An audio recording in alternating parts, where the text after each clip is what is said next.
शारदीय दुर्गोत्सव शेष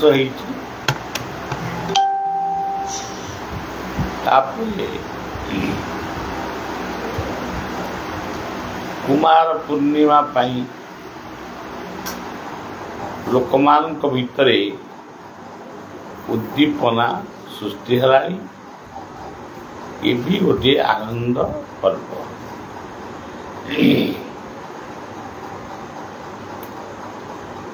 कुमार पूर्णिमा कहले गोटे छुटिया कथा नुहे। ये हूँ त्रेतया युगर आविर्भाव दिवस।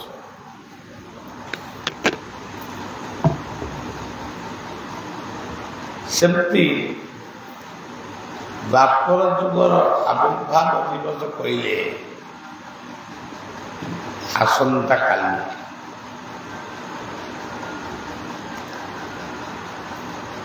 हमर कथा अच्छी शीत आदि चाल मूल थाए। कुमारी मानकर पूजा डाला बंदापना थाली रे से आम घर भीतर को आसे।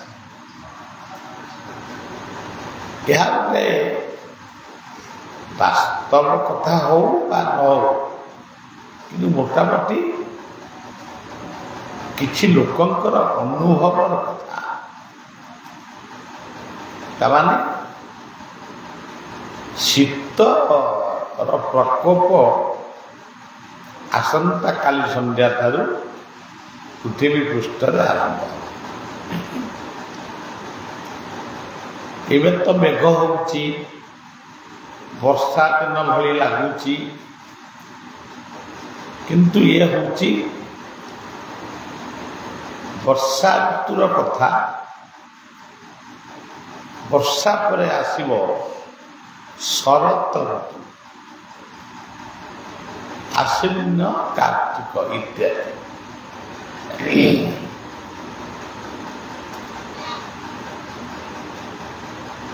ये षड़ ऋतु को नहीं भारतीय माने बा हमें माने विभिन्न जलवायु संस्पर्श आसु जहाँ को आपण माने कहती क्लाइमेट। आपण माने देखिए शरत संध्यार बा आश्विन कुमार पूर्णिमार चंद्रमांकर से सुंदर स्वरूप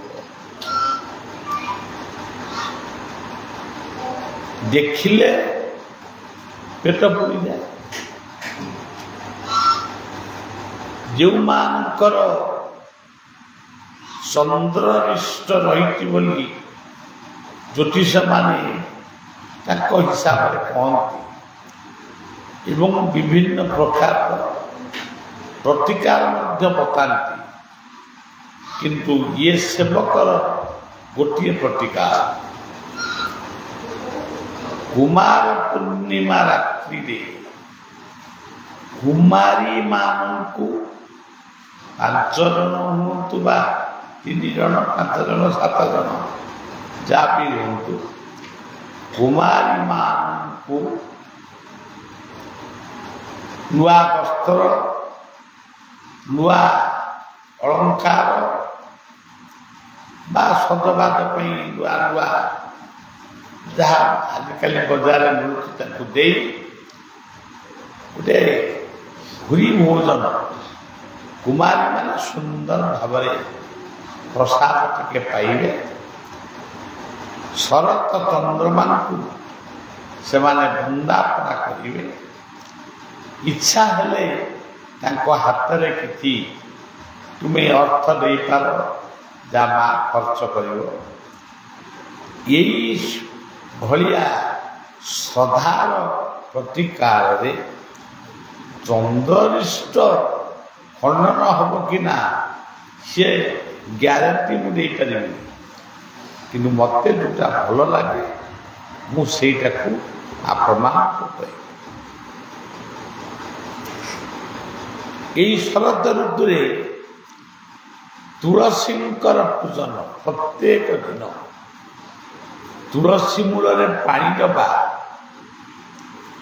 ତୁଳସୀଙ୍କୁ ଟିକେ ବନ୍ଦାପନା କରିବା, ତୁଳସୀ ମୂଳର ମାଟି ଟିକେ ମୁଣ୍ଡରେ ଗଙ୍ଗା ତିଲକ ଭଳି ତାକୁ ଧାରଣ କରିବା, ତୁଳସୀ ପତ୍ରରୁ ଜଳ ଯେଉଁ ଆସୁଛି ସେ ଜଳରୁ ଟିକେ ସେବନ କରିବା। ଇଏ ସବୁ କିଛି ଅବୈଜ୍ଞାନିକ କଥା ନୁହେଁ, ଏହା ଭିତରେ ବହୁତ ଭଲ ଭଲ କଥା ମଧ୍ୟ ରହିଛି, ରୁଚିପୂର୍ଣ୍ଣ କଥା ରହିଛି। ଆମେ ବେଳେ ବେଳେ ରୁଚିପୂର୍ଣ୍ଣ କଥାକୁ ବେଖାତିର କରୁଛୁ, ବିଜ୍ଞାନ କିନ୍ତୁ ବେଖାତିର କରିନାହିଁ। ସେ ତୁଳସୀକୁ ବା ଯାହା ଆପଣମାନେ ଅଦରକାରୀ ବୋଲି ଭାବୁଛନ୍ତି ତାରି ଭିତରୁ ସେ ଶକ୍ତି ସଂଗ୍ରହ କରୁଛନ୍ତି। ଇଏ ହେଉଛି ଗୋଟିଏ ଶରତ ଋତୁର କଥା। ଚନ୍ଦ୍ରଙ୍କୁ ଶାନ୍ତି କରିବାକୁ ହେଲେ ଚନ୍ଦ୍ରଙ୍କର ବନ୍ଦାପନା କର, କୁମାରୀ ପୂଜନ କର। ଯଦି ପାରିବ ତ ଗ୍ରାମ୍ୟ ଦେବୀଙ୍କୁ ଟିକେ ଚୁଆ ଚନ୍ଦନରେ ସ୍ନାନ କରେଇ ଦିଅ। ତେବେ ଯାହା ହଉ ଦଶହରା ଏ 10ଟି ଦିନକୁ ଦଶହରା ବୋଲି କୁହାଯାଏ।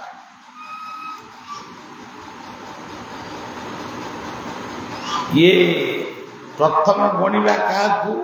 ଏକ ସେଇ ପରମାତ୍ମା ନେଇ। 2 ପ୍ରକୃତି ପୁରୁଷ ବ୍ୟାନ। 3 କର୍ମ ଜ୍ଞାନ ଭକ୍ତି ଭୋ ନମଃ। 4 ସତ୍ୟ ଶାନ୍ତି ଦୟା କ୍ଷମା ଭୋ ନମଃ। 5 ବାୟୁ ଜଳ ଅଗ୍ନି ମୃତ୍ତିକା ଆକାଶ ଏ ସବୁ ମିଶି ପଞ୍ଚଦେବତା ଭୋ ନମଃ। 6 ନିଷ୍କାମ ଅକ୍ରୋଧ। ଏଇ ଯେଉଁ କଥା କହିଛି ଆପଣମାନେ 6ଟିକୁ ମଜବୁତ କରି ବୁଝିବା ଦରକାର। ଆମର ପ୍ରସାଦ ବାବାଜୀ ସେ ଯେତେବେଳେ ତୁ ବିଦାୟ ନେଇ ଏଇ 8-10 ଦିନ ତଳେ ସେ ନର୍ମଦା ଗଲେ ଏବଂ ନବରାତ୍ରି ପାଳନ କରିବେ ବୋଲି କହିଲେ। ମୁଁ କହିଲି ନବରାତ୍ରି ପାଳନ କଲେ କ'ଣ? ନିଜେ ନିବୃତ୍ତ କୋଠରୀ ଭିତରେ ବସି ନିର୍ଦ୍ଦିଷ୍ଟ ଜୀବନର ଶାନ୍ତି ପାଇଁ ଭଗବାନଙ୍କୁ ପ୍ରାର୍ଥନା କର। ସେ ଯାହା ନିର୍ଦ୍ଦେଶ ଦେବେ ତାକୁ ଆମେ ମାନି ନେବା। ଆଜି ସେ ଫୋନ ମାଧ୍ୟମରେ ଜଣେଇଲେ ଯେ ବାବା ମୁଁ ସ୍ୱପ୍ନ ଦେଖିନି କି ମୋତେ କେହି ଆଦେଶ ବି କରିନାହାନ୍ତି। ମୁଁ ମୌନ ବ୍ରତ କରି ଦେବୀଙ୍କୁ ପ୍ରାର୍ଥନା କରୁଛି। କେହି ଜଣେ କହୁଛି ମୋତେ ସ୍ପଷ୍ଟ ଶୁଭିଲା, କିନ୍ତୁ ମୁଁ ଏ କଥାଟା କହିଲେ କେହି ଲୋକ ଗ୍ରହଣ କରିବେନି। ମୁଁ ଆପଣଙ୍କୁ ଜଣେଇଲି, ଆପଣ ସମସ୍ତଙ୍କୁ ଜଣେଇଲି। କ'ଣ ସେ କଥାଟି? ଗୀତାର 16 ଅଧ୍ୟାୟ ଯେଉଁମାନେ ପ୍ରତ୍ୟେକ ଦିନ ପଢ଼ି ନିଜର ଭୁଲ କେତେ ଠିକ କେତେ ତାକୁ ହିସାବ କରିପାରନ୍ତି, ସେଇମାନେ ହିଁ ଗୀତା ବିଭୁ କୃପା ଲାଭ କରେ। କିଛି ନହେଲେ ବି 2ଟି ଶ୍ଲୋକ ଯଥେଷ୍ଟ। ଅଭୟଂ ସତ୍ୟ ସଂଶୁଦ୍ଧି ଜ୍ଞାନ ଯୋଗଂ ବ୍ୟବସ୍ଥିତି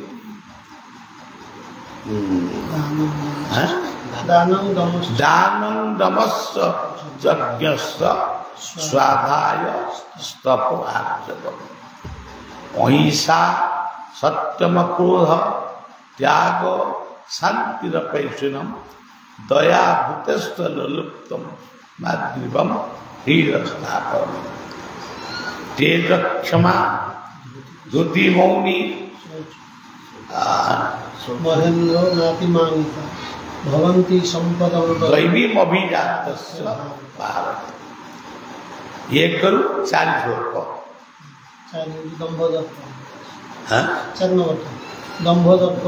हाँ, एक करू 3 श्लोक बोला। ये 3 श्लोक को जी ठीक भाव में बुझीब से जानिब मु किए मु आ पचारे पड़ोनी मु किए जो विराट प्रश्नवाची हु आम आई हु इज सी ये विराट प्रश्नर उत्तर यही 3टी श्लोक भितर मिले। देवता ना मो राक्षस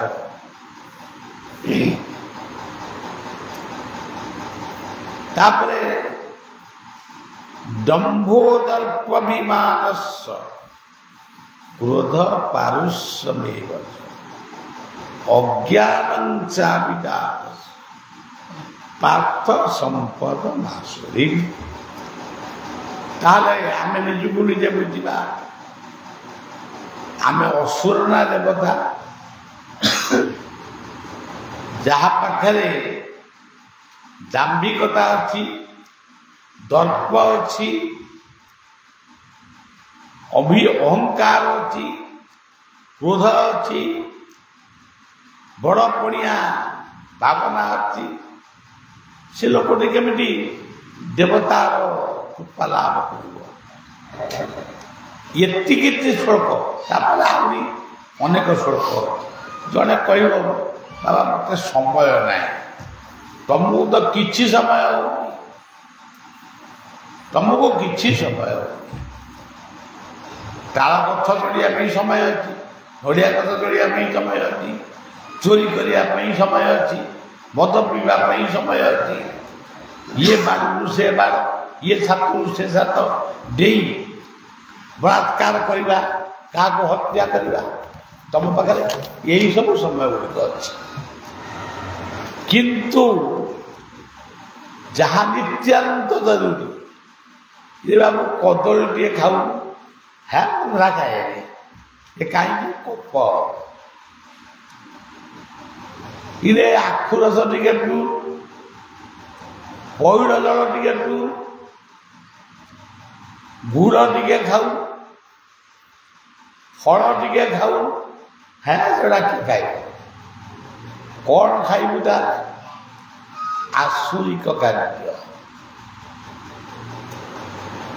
आज बाटरे आसला बेले गोटे छेली माई छेली कि पंद्रह छेली मुझे जानी 50टी खंड एकत्र ही खाली पचर गोटे बाबू किए बाटे बड़ थाए से मने मने भावुए ये निरीह जीवटी जानी ताकू कहीं आदर करा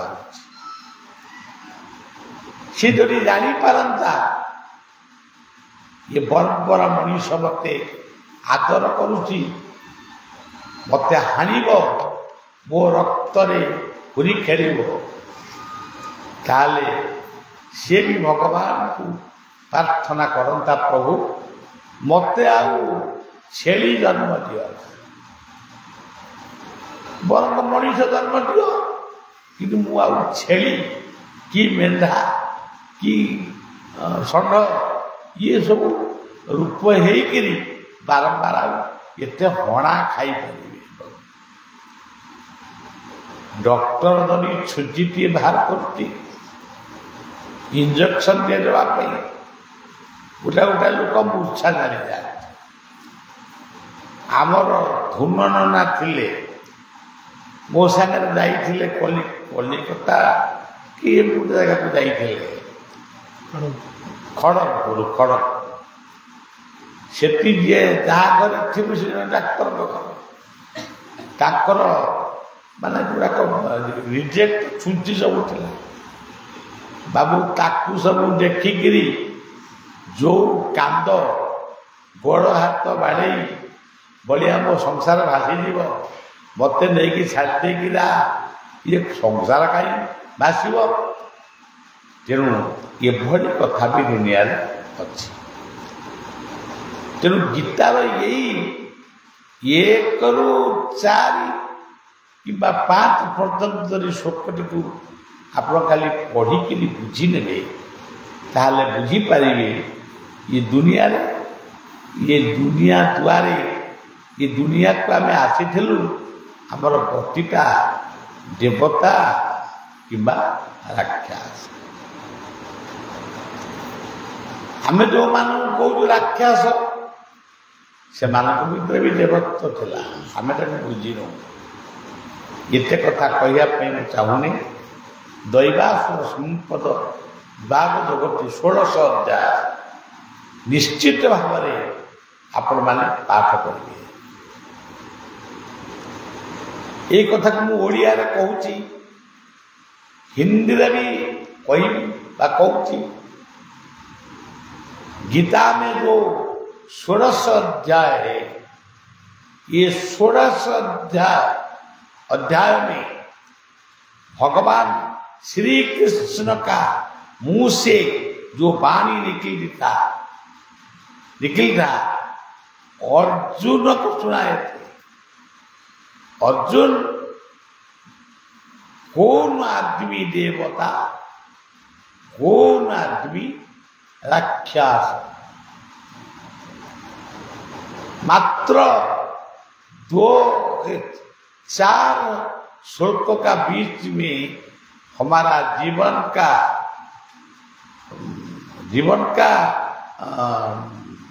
स्वभाव हम जान सकता हाँ हम देवता है या राक्षस है।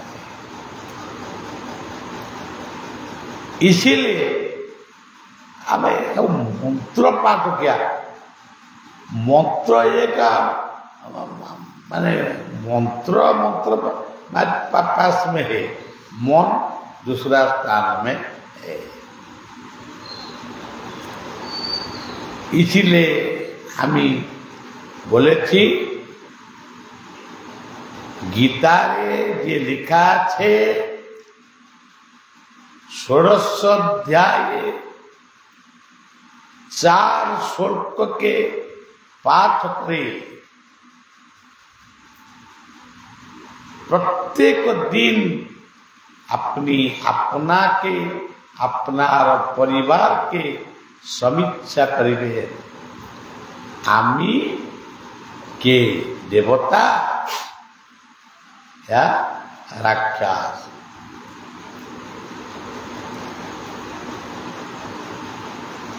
तेणु आपण माने ये कथा को मन रखिए जो कहली 1 is equal to unseen light Two is equal to nature and energy. Third is equal to duty, service and sacrifice. Four is equal to truth, peace, kind, non-violence. Five is equal water, air, fire, earth, sky. Five. ये सब को लेकर हमको जीवन गठन करने के ये सब भगवान तैयार किया है। हम सब ध्वंस किया है। सिक्स क्या है? सिक्स ही ऐश्वर्य, वीर्य, ज्ञान, वैराग्य, स्वभाव, आत्मा, ये सब भगवान। सिक्स भगवान। सेवन क्या है? 37 मुख, फेस, आई, नोज, ईयर, माइंड। ये always 7 chapter of life, 7 ideology of life. 8 क्या है? 8 क्या है? भूमि, जल, अर्थ, वाटर, फायर, सी, अर्थ, मनो, माइंड, सेंस एंड साइंस। 9 क्या है? 9 is equal to always bhakti, devotion of life. You do kirtan, you do meditation, you do always put concentration, you do service to mankind। और जीवन के लिए नवोधार है। 10 क्या है? What is 10? 1 and 0। First 1, last में 1। 1 इज ऑलवेज ए ट्रूथ। ये truth निवास कहां पर है? शून्य। यही भावे आज आपको शुभेच्छा दे रहा हूं। वृक्ष लगाने के लिए, पेड़ लगाने के लिए बढ़िया निवेदन कर रहा हूं। फिर आवाज कुछ मन में आएगा तो आपको बोलूंगा। जय हिंद, जय भारत, जय गुरु, जय शिशु अनंत जगन्नाथ, जय श्री राधे।